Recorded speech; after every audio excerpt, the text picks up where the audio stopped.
وعلى آلك وأصحابك يا سيدي يا جد الحسن والحسين. وقال الله تعالى في القرآن المجيد البرهان الرشيد سبحان الله قد جاءكم من الله نور وكتاب مبين صدق الله العظيم وصدق رسوله النبي الكريم الأمين. سبحان الله. سورہ النمل کی آیہ مبارکہ کے سامنے تلاوت کی گئی. اللہ رب العزت ارشاد فرماتا ہے کہ قد بس آ گیا. کون آیا؟ ایک نور آیا ہے اور ایک روشن کتاب آئی ہے. سبحان اللہ. اب عقیدہ بھی سمجھ لیں، ایمان کیا ہے وہ بھی دیکھ لیں، محبت کیا ہے وہ بھی دیکھ لیں، ذوق کیا ہے وہ بھی دیکھ لیں. سبحان اللہ. کہتے ہیں سیانے کہتے ہیں کہ جو جس کا عاشق ہوتا ہے نا وہ بہانے کر کر کے اس کا ہی نام لے گا. سبحان اللہ. اس کی یاد کے اندر چاہے جلسہ منعقد کر دے، چاہے آنسوؤں کا نذرانہ پیش کر دے، یہ پیش کیا جاتا رہا ہے. لیکن کچھ ایسے ہیں جو بہانے کر کے محبوب کا نام نہیں، کچھ محبوب کا نام بہانے کر کے ہٹانا چاہتے ہیں، آپ سے دور کرنا چاہتے ہیں. کچھ وہ ہیں، کچھ ہم ہیں. ہم بھی بہانے کر کے کبھی آمد مصطفیٰ کا جلسہ ہے اور کبھی اولیاء کی شان کا جلسہ ہے، اور کچھ وہ ہیں جو مفتی محمود کانفرنس کر رہے ہیں، کچھ وہ ہیں جو بخاری کر رہے ہیں، کچھ وہ ہیں جو اہل حدیث کانفرنس کر رہے ہیں، اور ہم ہیں آمد مصطفیٰ کانفرنس. سبحان اللہ. ہم ہیں شان غوث اعظم کانفرنس. سبحان اللہ. جن کے لیے قرآن نہیں اترا ان کی یاد میں تو مفتی میں ابھی یہ جو کل کانفرنس ہوئی ہے اسلام آباد، مولانا فضل الرحمان دیوبندی مکتبہ فکر کا عالم ہے، اس نے مفتی محمود کانفرنس کا انکار کیا ہے. کیا صحابہ نے مفتی محمود کانفرنس کا انکار کیا ہے؟ اور اہل حدیث کانفرنس بڑے بڑے جلسے ساجد میر کرتا ہے. کیا بتاؤ کہ اہل حدیث کا لفظ تو قرآن و سنت کے اندر نہیں ملتا. اہل سنت کا لفظ میرے آقا مبارک کی زبان مبارک سے نکلا ہے. سبحان اللہ. من مات علی حب آل محمد مات شہیدا. ایک یہ حدیث ہے من مات علی حب آل محمد مات، من مات علی اہل سنت و جماعت. یہ حدیث کے دو الفاظ ملتے ہیں کہ جو اہل بیت کی محبت میں مر جائے وہ ایسے جیسے شہید مرا، اور جو اہل بیت کی محبت میں مرا وہ ایسے جیسے اہل سنت و جماعت کے عقیدے پر مرا. اہل سنت و جماعت کا لفظ تو حدیث مبارکہ سے ملتا ہے، اہل حدیث کا لفظ تو حدیث کے اندر بھی نہیں ہے.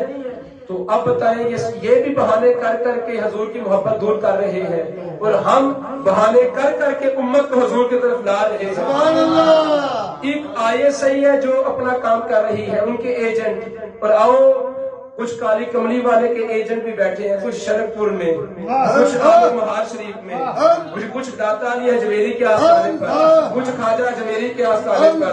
تم بہانے کر کے ذکر مصطفیٰ ختم کر رہے ہو، ہم بہانے کر کے ذکر مصطفیٰ بڑھا رہے ہیں. ایک مناظرہ ہوا تھا اہل حدیث اور اہل سنت کے علماء کے درمیان، اور ہمارے عالم دین نے کوئی قرآن اور حدیث کی دلیل دیے بغیر وہ مناظرہ جیت لیا تھا. وہ مناظرہ کا موضوع کیا تھا کہ یہی کہ تم حضور کو اتنا بڑھا دیتے ہو، اتنا شرک کرتے ہو. جب آپ مناظرے میں پہنچے انہوں نے بڑی دلیلیں دی کہ تم شرک کرتے ہو، تم شرک کرتے ہو. انہوں نے کہا اچھا یہ بتاؤ کہ تم ایک ہفتہ کیا کرتے رہے. اہل حدیث مولوی سے پوچھا تم بتاؤ کہ تم ایک ہفتہ کیا کرتے رہے ہو. تو اس نے کہا کہ ایک ہفتہ میں تیاری کرتا رہا ہوں. اس نے کہا تم ایک ہفتہ تیاری اس لیے کرتے رہے کہ وہ آیت ڈھونڈو، وہ حدیث ڈھونڈو جس میں حضور کی عظمت کے اندر کمی نظر آئے.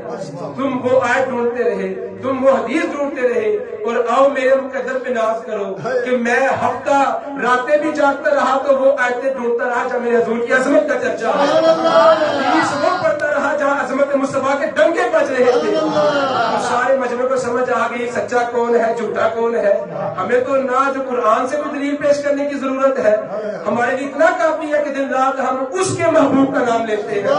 لبیک لبیک لبیک یا رسول اللہ، لبیک لبیک لبیک یا رسول اللہ، لبیک لبیک لبیک یا رسول اللہ، لبیک.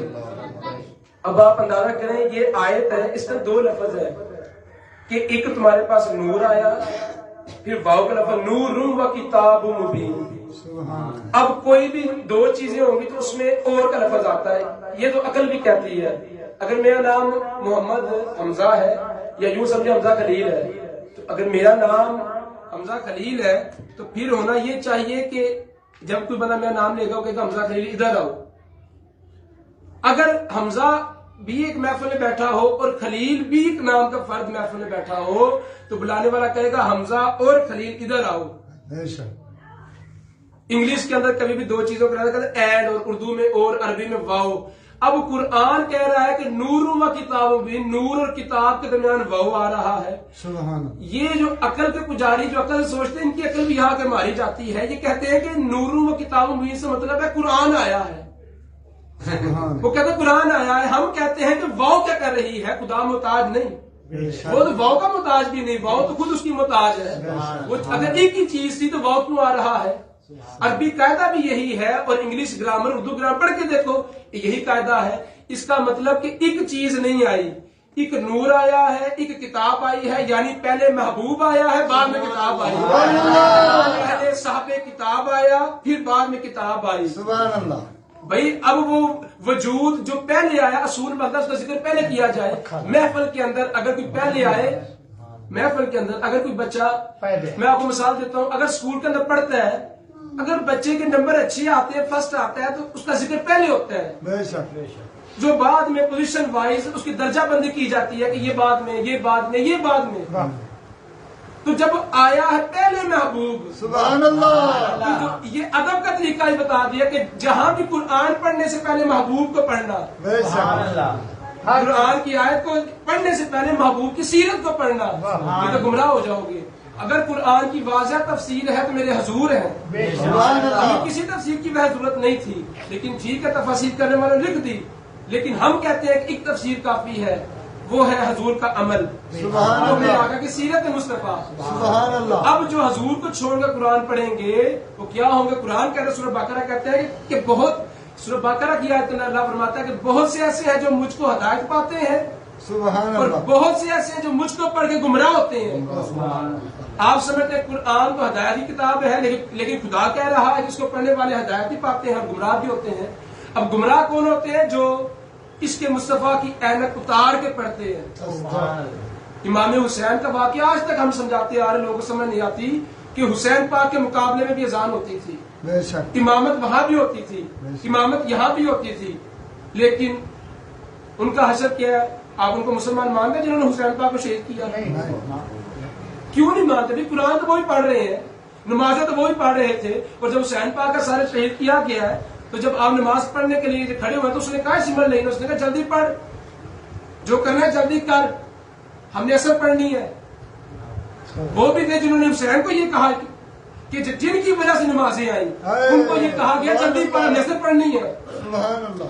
میرے آقا مولا کا فرمان فرمایا کہ اے میرے صحابہ، کچھ تم میں لوگ آئیں گے کہ داڑیاں لمبی، سجدے کے محراب ماتھوں پر، اور اتنے میٹھے ہوں گے کہ تم ان کی باتوں میں آ جاؤ گے، لیکن وہ دین سے ایسے نکلے ہوں گے جیسے تیر کمان سے نکلا ہو. سارے مکتبہ ٹکر کو اٹھا کے دیکھیں، میٹھے بنے ہوئے ہیں. ہمیں بولتے ساتھ آپ شرک کرتے ہیں، آپ شرک کرتے ہیں. آؤ ہمارے علماء نے، ہمارے صوفیہ نے مسئلہ حل کر دیا، میلاد شرک توڑ ہے. آج ہم بیٹھے میلاد شرک توڑ ہے. پوری امت کو میلاد ملانا چاہیے. کیوں؟ خدا پیدائش سے پاک، سبحان اللہ. خدا لیکن میرے آقا کی پیدائش ہوئی ہے.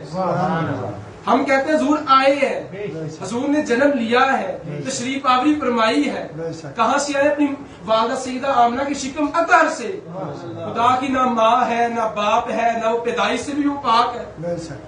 خدا کا میلاد ہے ہی نہیں، میلاد تو مصطفیٰ کا ہے. اگر خدا کا میلاد ہے پھر تو شرک. تو جب خدا پاک، وہ پیدا ہونے سے پاک ہے، وہ ماں سے پاک، اولاد سے پاک، ہر چیز سے پاک، منزہ مبرہ ہے، اللہ اس سماعت بے نیاز ہے. تو پھر اس کا مطلب جو آیا ہے وہ مخلوق ہے، جس نے بھیجا ہے وہ خالق ہے۔ سبحان اللہ۔ اب میلاد کس کا ہوتا ہے؟ مخلوق کا۔ آمد کس کی ہوتی ہے؟ مخلوق کی۔ کیونکہ جب صحابہ نے پوچھا یا رسول اللہ خدا کدھر ہے، قرآن کی آیت کہتی ہے میرے حبیب اپنے صحابہ کو بتا دو کہ میں تو ہر سو ہوں۔ اس کی آمد تو تب ہو نا کہ جب وہ یہاں نہ ہو، خدا تو ہر جا ہے۔ تو اس کا مطلب میرے آقا کا میلاد شرک توڑ ہے، یعنی اگر آپ شرک سے بچنا چاہتے ہیں تو گھر گھر میلاد کریں، عظمت کے ڈنکے کے جو پرچم ہے اپنے مکانوں پہ لہرائیں۔ اور دوسری بات یہ جو آیت میں نے آپ کو پیش کی، اب اعتراض کرتے ہیں کہ نور جو ہے وہ انسانی شکل میں کیسے آ سکتا ہے؟ کہتے ہیں جی جب حضور پاک کو پتھر لگا، جب غزوہ کلدان والے شہید ہوا، خون والے باقت، اگر تو نور ہوتے تو خون کیوں نکلا؟ کتنے بدبخت حضور کے وہ کمالات اور اختیارات پہ انگلیاں اٹھانے والے ہیں۔ ارے ظالمو، یہ تو نظر آیا خون نکلنا، اور جب میرے صحابہ کمزور ہو گئے، حضور کے صحابہ، تو حضور نے پوچھا میرے صحابہ کیا بات ہے کمزور ہو رہے ہو؟ یا رسول اللہ ہم نے آپ کو دیکھا آپ بھی روزے رکھتے ہیں، ہم بھی روزے رکھ رہے ہیں۔ تو یا رسول اللہ اس لیے آپ کو دیکھ کر ہم بھی کر رہے ہیں۔ فرمایا تمہیں کون ہے جو میری مثال ہے؟ اس کا مطلب انسان تو ہے پر مثل نہیں۔ پہلی بات۔ دوسرا فرمایا صحابہ میرا خدا تو مجھ کو کھلاتا بھی ہے اور پلاتا بھی ہے۔ حضور بغیر سحری کے روزہ رکھتے تھے اور بغیر افطاری کے، یعنی صحابہ نے دیکھا کہ حضور روزہ ہم بھی رکھتے ہیں۔ اب ظالموں تمہیں یہ نظر نہ آیا کہ انسان تو بھوک اگر افطاری نہ کرے، اگر سحری نہ کرے تو اس کے وجود کے لیے زندہ رہنا مشکل، اور میرے آقا کئی کئی دن بغیر سحری و افطاری کے روزہ رکھے۔ اب مسئلہ سمجھے، مسئلہ کیا ہے؟ میرے حضور کی حقیقتیں دونوں ہیں، نور بھی آپ ہیں، بشر بھی آپ ہیں، لیکن یاد رہے بشر ایسے سید البشر، سید البشر، اور نور ایسے بے مثال۔ نور ہے تو نوریوں کے استاد، نوریوں کے امام، بشر ہے تو ہمارے استاد، ہمارے امام، ہمارے نبی۔ یہ دونوں حقیقتیں ہیں۔ خون کیوں بہا؟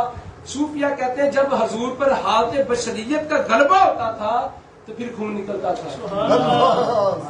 جب اس حالت کا غلبہ بشریت کا تھا تو وہ تمہیں خون نظر آیا ظالموں، لیکن جب حالت جو دوسری حالت جب ظاہر ہوتی تھی تو پھر آپ کئی کئی دن بغیر سحری اور افطاری کے روزہ رکھا کرتے تھے۔ یہ دونوں میرے حضور کی شانیں، حضور نور بھی ہیں، اور اگر نور نہ ہوتے تو خالق سے فیض لے کر مخلوق کو نہ دے سکتے، کیونکہ خدا اور مخلوق میں جو واسطہ ہے وہ مصطفیٰ ہے، وہ مصطفیٰ ہے۔ موسیٰ ایک جھلک دیکھے سوئی کے کروڑواں حصہ، موسیٰ بے ہوش، اور وہ جو کوہ طور وہ ریزہ۔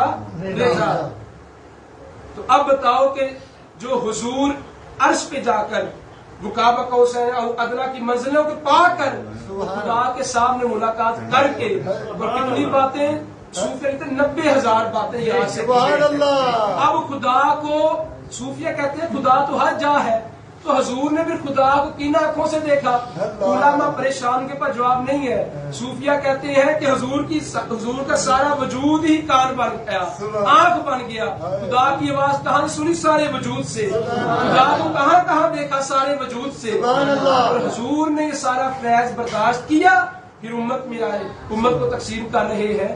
یہاں پہ تو ایک جھلک معین الدین اٹھا کے دیکھ لے، 90 لاکھ مسلمان کرتے۔ اس کا مطلب کہ سینہ علم نشرہ یہ فیض کو برداشت کر رہا ہے اور امت کو فیض دے رہا ہے۔ اس لیے نور بھی ہے اور بشر بھی، لیکن میں یہ بھی نہیں کہتا حضور نور ہے، میں یہ بھی نہیں کہتا حضور بشر ہے۔ کیوں؟ کیونکہ میرے آقا کا اپنے بارے میں فرمان ہے کہ اے میرے صحابہ میری حقیقت کو سوائے میرے خدا کے کوئی بھی نہیں جانتا۔ میں نے تو صرف ایک اشارہ دیا کہ ان بے ادبوں سے بچ جاؤ، ان بے ادبوں سے بچ کے رہو، لیکن حضور کی حقیقت خدا جانے اور خدا کی حقیقت مصطفیٰ جانے۔ اور یہ بات یاد رکھیں کہ یہ اس وقت جو آپ کے سامنے دور چل رہا ہے اس حوالے سے قرآن کی آیتیں پیش کی جاتی ہیں اور احادیث پیش کی جاتی ہیں کہ یہ حضور میں وہ کمال نماز اللہ جو باتیں کی جاتی ہیں۔ ایک فتویٰ پیر نصیر الدین شاہ صاحب کا بات سنا کے میں اب بات اپنی مختصر کر کے ختم کر رہا ہوں۔ پیر نصیر الدین شاہ صاحب نے بات کہی تھی، تاریخی بات کہی تھی آپ سب کے لیے۔ آپ فرماتے تھے اگر کوئی شخص میں حدیث پیش کرے یا قرآن کی کوئی آیت پیش کرے اور ثابت کرنا چاہے کہ حضور کے پاس ایک کمال نہیں تھا، آپ فرماتے ہیں کہ اس سے بحث نہیں کرنی، اس کو ایک جملہ کہنا ہے، اسے کہنا ہے کہ میں اس آیت کو بھی نہیں مانتا، کہنا سبحان اللہ، سبحان اللہ نہیں ہے، سید زادے کا فتویٰ ہے۔ اگر فتنہ پروری سے بچنا چاہتے ہو، جی اس دور سے بچنا چاہتے ہو، ایمان لے کر جانا چاہتے ہو قبر میں حضور کو منہ دکھانے قابل اگر ہم ہونا چاہتے ہیں، سبحان اللہ کوئی بحث کرنے لگے ملا، اسے کہا بس میں یہ آیت نہیں مانتا، چل اٹھ نکل، اگر وہ کہے یہ حدیث کیا، یہ حدیث بھی نہیں مانتا، اٹھ نکل۔ سبحان اللہ یہ کیسے ممکن ہے کہ صحابہ وہ حدیث نقل کریں جس حدیث میں حضور کے بارے میں کمی پیش کی جائے؟ حضرت حسان کی نعت نہیں پڑھتے کہ یا رسول اللہ آپ تو اتنے حسین ہیں کہ میری آنکھ نے نہیں دیکھا، پھر ذہن میں خیال آیا کہ کوئی کہہ سکتا ہے کہ حسان نے نہیں دیکھا، میں نے دیکھا ہے۔ سبحان اللہ کوئی بندہ گستاخی کر سکتا تھا کہ حسان تو نے نہیں دیکھا حضور جیسا، تو میں نے دیکھا ہے۔ سبحان حسان نے اللہ اگلے شعر میں بات ختم کر دی، انہوں نے کہا یا رسول اللہ آپ جیسا کسی مائی نے جلا ہی نہیں۔ جو صاحب تکبیر، اللہ اکبر نعرہ رسالت، یا رسول اللہ نعرہ حیدری، لبیک یا رسول اللہ، لبیک لبیک لبیک یا رسول اللہ لبیک لبیک لبیک یا رسول اللہ لبیک لبیک یا رسول اللہ۔ جس صحابی کا یہ عقیدہ ہو، کیا وہ صحابہ کوئی ایسی حدیث روایت کریں گے جس میں حضور کا ادب غروز خاطر نہ ہو؟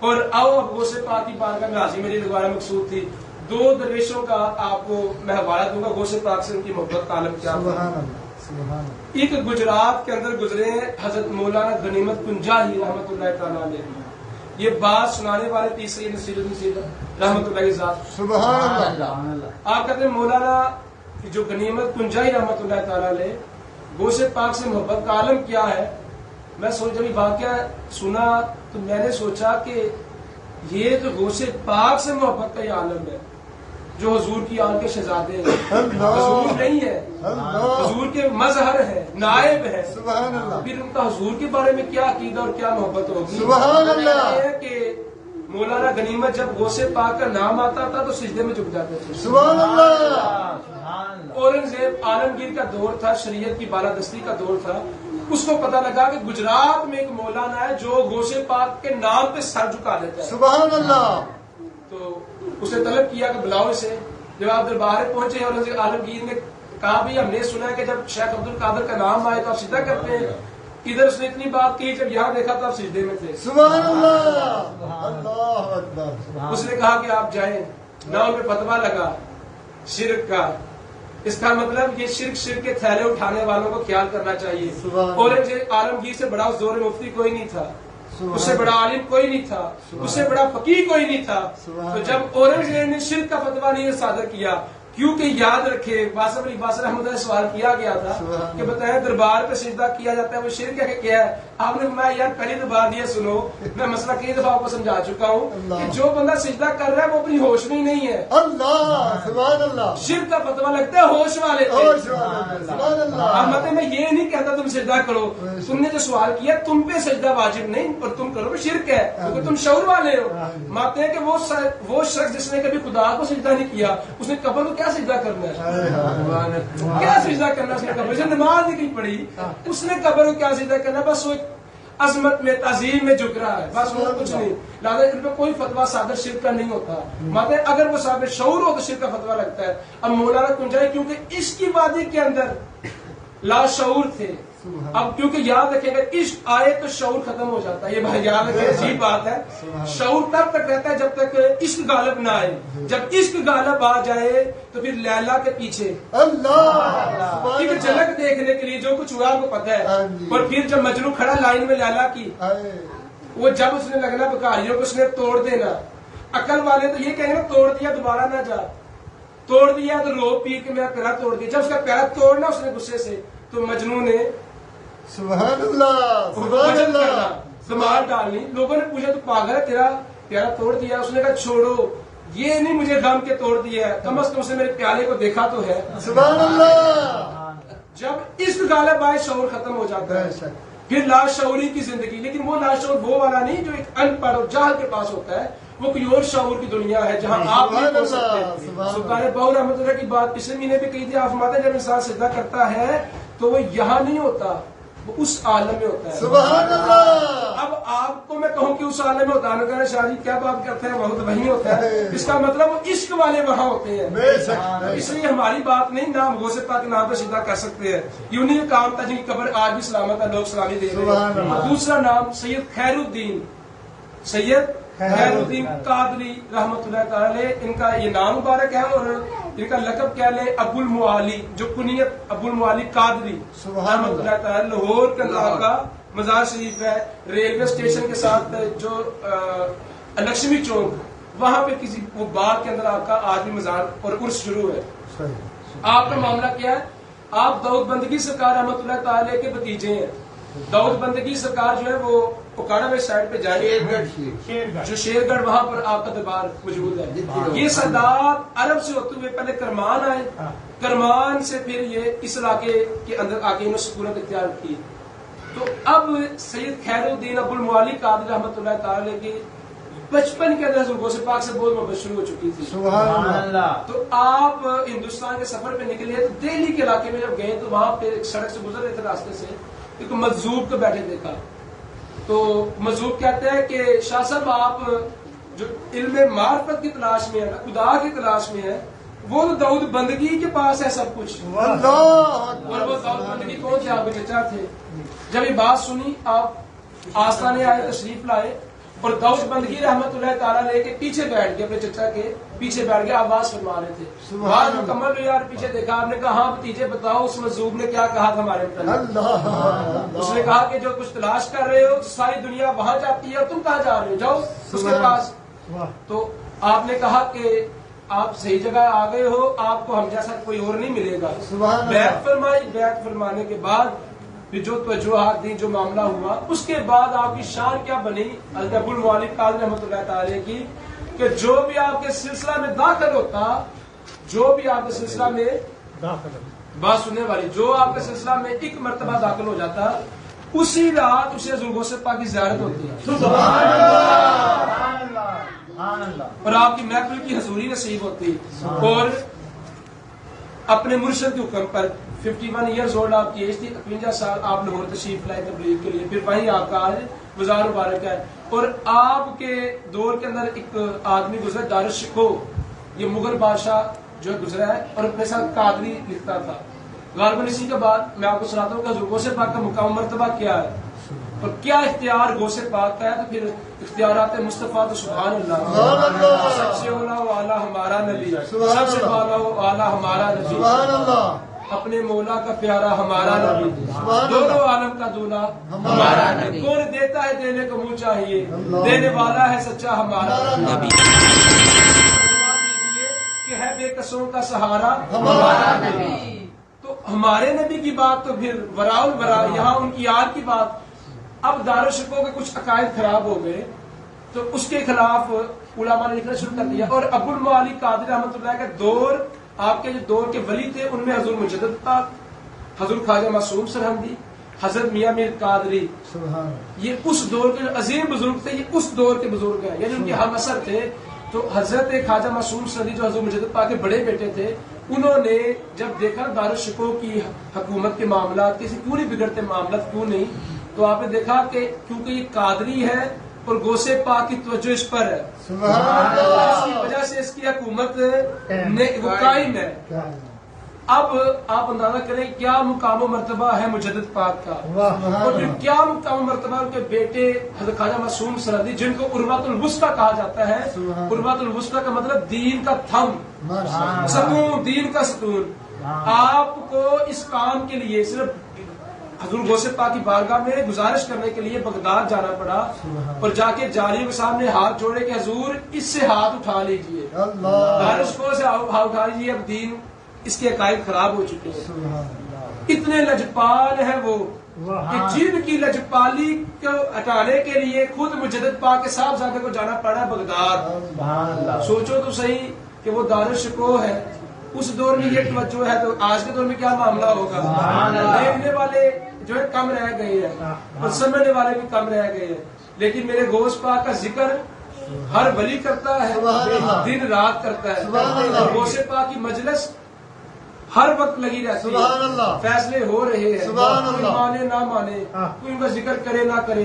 آخری جو شان میرے دوست کی یہ ہے کہ نماز کے اندر بھی میرا خدا ان پر سلام بھجوا رہا ہے۔ سبحان السلام علیکم ایھا النبی و رحمۃ اللہ وبرکاتہ، السلام علینا وعلی عباد اللہ الصالحین۔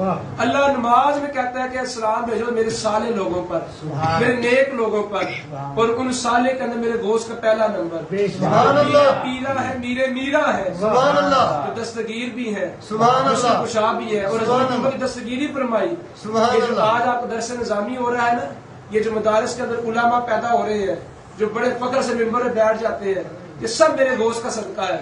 یہ درس نظامی یہ آپ کا مدرسہ نظامیہ تھا، اس کی نسبت سے درس نظامی چل رہا ہے۔ سبحان اللہ، اللہ خان نے جو کچھ کیا تھا، دین کو میرے دوست نے بات کیا، اس لیے آپ کو محی الدین کہتے ہیں، سبحان دین کو اللہ، زندہ کرنے والا۔ سبحان اللہ، جو دین کو زندہ کر دے وہ محی الدین، سبحان اللہ، صرف دین ہی نہیں، یہ دلوں کو زندہ کرنے والے محی الدین۔ سبحان اللہ، اس لیے آپ ان کا بے شک ذکر نہ کریں، 11ویں نہ منائیں۔ میں تو بڑے خوشی سے کہتا ہوں نہ ذکر کرو، نہ کرو، لیکن میں ان کو بات کروں، آپ کو نہیں ہے، یہ ان کو باتیں ہیں جو نہیں کرتے نہ کریں۔ نماز میں میرے دوست پر سلام خدا بھجوا رہا ہے، داتا علی اجمیری پر سلام، خواجہ اجمیری پر سلام، سبحان اللہ، مجدد پاک پہ سلام، سبحان اللہ، شریف والوں پر، سبحان اللہ، بہار والوں پر، سبحان اللہ، اجمیر والوں پر، سبحان اللہ، سرہند والوں پر، سبحان اللہ، یہ سب پہ سلام حالت نماز میں سبحان خدا بھجوا اللہ، رہا ہے۔ اور اتنے بدبخت ہیں جب کہتے ہیں السلام علیکم ایھا النبی، تو شاہ صاحب فرمایا کرتے تھے ظالموں نماز میں تو ایسے کہتے ہوئے اے نبی آپ پر سلام، جیسے وہ سامنے ہے، اللہ، سلام پھیرنے کی دیر ہوتے ہیں تو ہم کہ السلام علیکم یا رسول اللہ، تو کہتے ہیں یہ حضور کہاں سے آ گئے؟ مطلب بدبخت نماز میں تو کہتے ہوئے اے نبی، ایھا کا معنی اے نبی۔ اور میں نے ایک دیوبندی مکتبہ فکر کے ایک تنظیم کا ترجمہ پڑھا تھا نماز کا، ہوش کے، یہ آخری بات صرف کہ ہوش کے ناخن کس قدر وہ عظمت مصطفیٰ کو کم کرنے کے لیے، اس کے مصطفیٰ کے لیے کاوشیں کر رہے ہیں۔ وہاں پہ السلام علیکم ایھا النبی پر مجھے تھا کہ ایھا کا معنی عربی لغت میں اے ہوتا ہے، یعنی یا، تو یا رسول کا مطلب ہے اے رسول، تو ایھا کا معنی بھی اے، یعنی اے نبی آپ السلام۔ تو مجھے تھا کہ اب یہ بندے تو بھاگ نہیں سکتے نماز سے، تو وہاں پر ایھا کا معنی انہوں نے اے ہی کیا ہوگا۔ آپ یقین مانے وہاں پر انہوں نے لفظ اے کو کھایا ہوا تھا، بس جو انہوں نے لکھا تھا کہ جو سلام آپ پر، اور اے کا لفظ کھا گئے۔ کیوں؟ اگر اے کہتے ہیں تو پھر اہل سنت کا عقیدہ ماننا پڑے گا جو ہم یا رسول اللہ کہتے ہیں۔ سبحان اللہ، اور امام بصیری بیٹھے تھے تحیات کے اندر، 121 مرتبہ غالباً آپ نے کہا السلام علیکم ایھا النبی، السلام علیکم ایھا النبی۔ آپ کے خادم خاص جو دیکھ رہا تھا کتنی دیر تک تحیات بیٹھے رہے، اس نے عرض کی حضور آج خیر تھی، اتنی دیر تک آپ نماز پڑھتے رہے، تحیات میں رہے؟ آپ نے فرمایا جب میں نے ایک دفعہ کہا نا السلام علیکم ایھا النبی، تو مدینہ پاک سے جواب آیا، سبحان اللہ، سبحان اللہ، یعنی نماز کی منظوری دیکھنی ہے نا آپ نے کہ نئی نماز قبول ہے۔ لوگ بہت کچھ پیش کرتے ہیں، اگر آپ کا اگلی نماز پڑھنے کو دل چاہے تو پھر نماز کی قبولیت ہے، لیکن امام بصیری کے اس مسئلے کے بعد، اس واقعے کے بعد میرا یقین کہتا ہے کہ منظوری تو تب ہے کہ السلام علیکم ایھا النبی آپ یہاں نماز میں کہیں اور وہاں مدینہ پاک سے جواب آپ کو آئے۔ سبحان اللہ، ایک صاحب مت میں کہتا گیا حضور جواب دیتے رہے، سبحان اللہ، اس لیے میری آج تحیات اتنی لمبی ہو گئی۔ سبحان اللہ، عاشق تو نماز اس وقت تک چھوڑتے ہی نہیں کہ جب تک مدینہ پاک سے جواب نہ آ جائے۔ سبحان اللہ، اب یہ کیسی نماز ہے؟ پڑھن واسطے نیت میں کوئی حاجت پڑھنی، وہ بھی اللہ کے لیے، نہ غوث پاک کے لیے نفل ہے، نہ رسول پاک کے لیے نفل ہے، نہ کسی ولی کے لیے، لیکن ہے اللہ کے لیے۔ لیکن کیسی عبادت ہے؟ ایاک نعبد و ایاک نستعین پہ اڑ جاتے، کہتے ہیں جی صرف مدد اللہ کی۔ یہ تو نماز میں ہم کیا کہتے ہیں، کیا کہتے ہو ظالم؟ نماز میں یہ تو کہتے ہیں اللہ کی مدد مانگتے ہیں، تو السلام علیکم ایھا النبی جو نماز میں کہتے ہیں بعد میں کہہ دے کرو یا رسول اللہ۔ اور جب آپ کہتے ہیں اللہم صلی علی محمد و آل محمد، تو آل محمد میں میرے حضور پاک کی آل کا وہ آپ کا بیٹا جو اپنی ماں کے شکم میں ہوتا ہے، آپ حالت نماز میں اس پر بھی درود بھیج دیں۔ دوست پھر سبحان اللہ، آپ تو پہلے ہیں نا، اس لیے یہ باتیں اگر سمجھ جائے تو شاید نماز پڑھنا ہی چھوڑ دے۔ یہ نماز اس لیے پڑھتے حوریں ملیں گی، اتنے فضائل، اتنے درجات بلند ہوں گے۔ اگر میرے آقا یہ نہ فرماتے حوریں ملنی ہے، کیونکہ دین سے تو نکلے ہوئے ہیں، جو حضور کی محبت دل میں نہیں رکھ سکتا وہ دین سے نکلا ہوا ہے، تو جو دین سے نکلا ہوا ہے وہ نماز کیوں پڑھتا؟ صرف اس لیے پڑھتے ہیں حوریں ملیں گی. ان کے مولویوں کو سن لو, حوریں 70 حوریں. ہمیں کوئی حور نہیں چاہیے, حضور کا قرب چاہیے. جنت بھی حضور کا قرب چاہتے ہیں. اللہ پاک ہمیں حضور کی سچی سچی غلامی محبت نصیب فرمائے. وما علینا الا البلاغ المبین.